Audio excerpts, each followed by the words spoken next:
I want to thank you, Secretary Mattis, General Dunford, members of the Cabinet, members of the armed forces, first responders, and most importantly, to the families and to the survivors. It's an honor to join you on this very, very solemn location. This is an occasion that is extraordinary, and it'll always be extraordinary. Before we begin, I'd like to send our nation's prayers to everyone in the path of Hurricanes Irma and to everyone suffering through the devastation of Hurricane Harvey. These are storms of catastrophic severity, and we're marshaling the full resources of the federal government to help our fellow Americans in Florida, Alabama, Georgia, Texas, Louisiana, Tennessee, and all of those wonderful places and states in harm's way.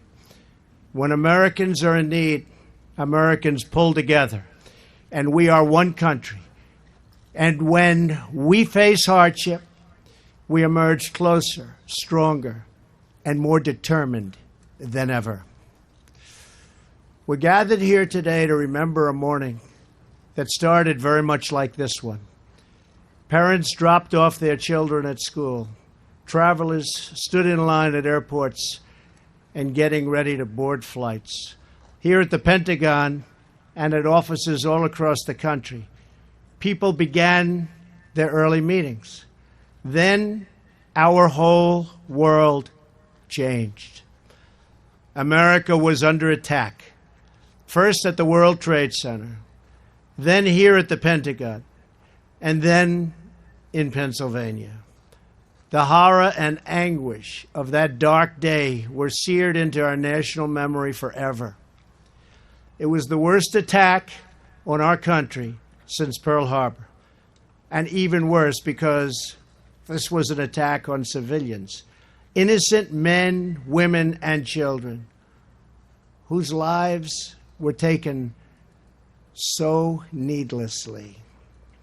For the families with us on this anniversary, we know that not a single day goes by when you don't think about the loved one stolen from your life. Today, our entire nation grieves with you, and with every family of those 2,977 innocent souls who were murdered by terrorists 16 years ago. Each family here today represents a son or daughter, a sister or brother, a mother or father who was taken from you on that terrible, terrible day. But no force on earth can ever take away your memories, diminish your love, or break your will to endure and carry on and go forward. Though we can never erase your pain or bring back those you lost, we can honor their sacrifice by pledging our resolve to do whatever we must to keep our people safe.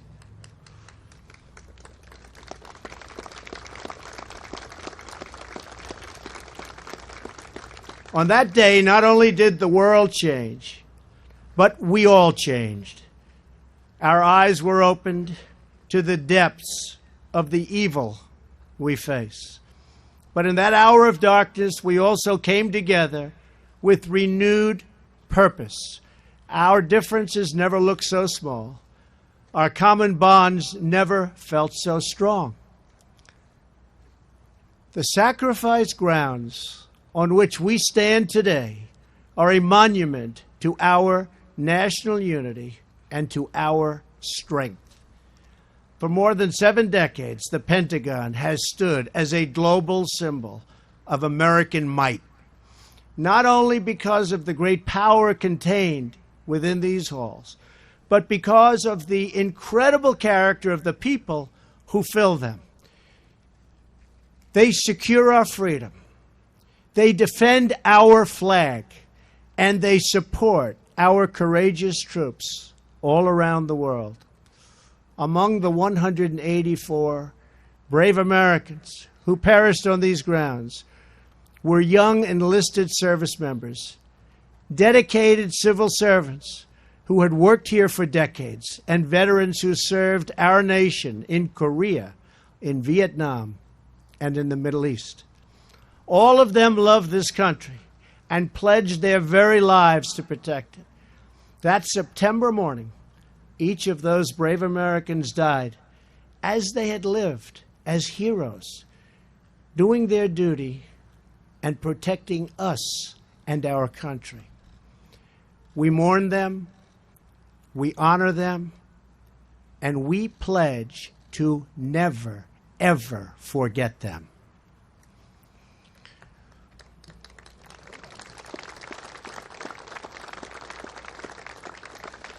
We also remember and cherish the lives of the beloved Americans who boarded Flight 77 at Dulles Airport that morning. Every one of them had a family, a story, and beautiful dreams. Each of them had people they loved and who loved them back. And they all left behind a deep emptiness that their warmth and grace once filled so fully and so beautifully. The living, breathing soul of America wept with grief for every life taken on that day. We shed our tears in their memory, pledged our devotion in their honor, and turned our sorrow into an unstoppable resolve to achieve justice in their name. The terrorists who attacked us thought they could incite fear and weaken our spirit.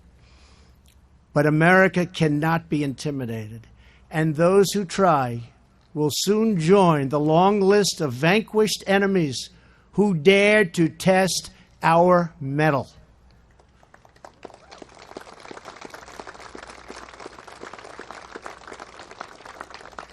In the years after September 11th, more than 5 million young men and women have joined the ranks of our great military to defend our country against barbaric forces of evil and destruction.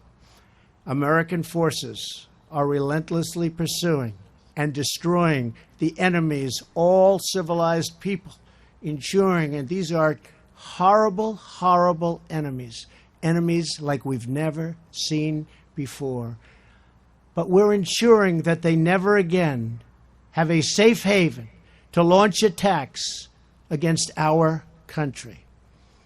We are making plain to these savage killers that there is no dark corner beyond our reach, no sanctuary beyond our grasp, and nowhere to hide anywhere on this very large earth. Since 9/11, nearly 7,000 service members have given their lives fighting terrorists around the globe. Some of them rest just beyond this fence, in the shrine to our nation's heroes, on the grounds of Arlington National Cemetery. They came from all backgrounds, all races, all faiths, but they were all there to dedicate their lives, and they defend our one great American flag.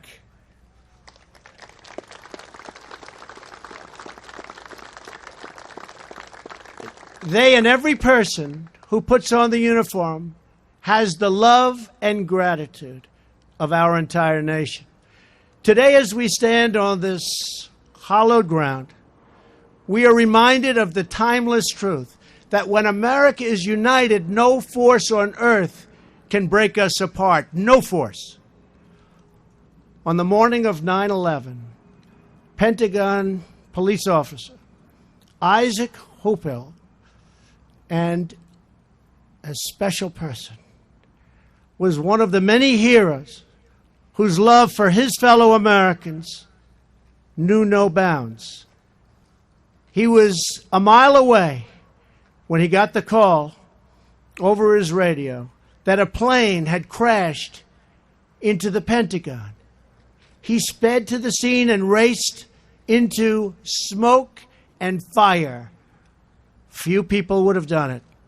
He ducked under live electrical wires and trudged through puddles of jet fuel, only steps away from sparks and from vicious flame. In the pitch black, he began calling out people in need of help. Isaac heard faint voices, and he wanted to answer those faint voices. One by one, he carried people out of the burning rubble. He kept going back into the smoldering darkness, calling out to anyone who could hear, anyone who was alive. He saved as many as 20 people who had followed his voice. He carried 8 himself. For nearly 36 hours, Isaac kept on saving lives, serving our nation, and protecting our safety in our honor and our hour of need. And today, Isaac continues to do exactly that. Isaac still works at the Pentagon, now as a sergeant. He's on duty right now, and he's joined us here today for the ceremony.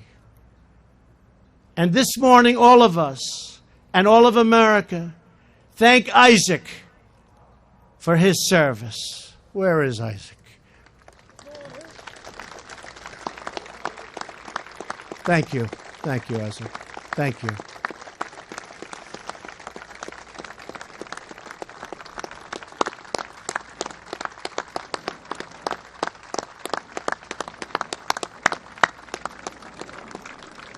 To Isaac and to every first responder and survivor of the attack you carry on the legacy of the friends you lost, you keep alive the memory of those who perished, and you make America proud. Very, very proud.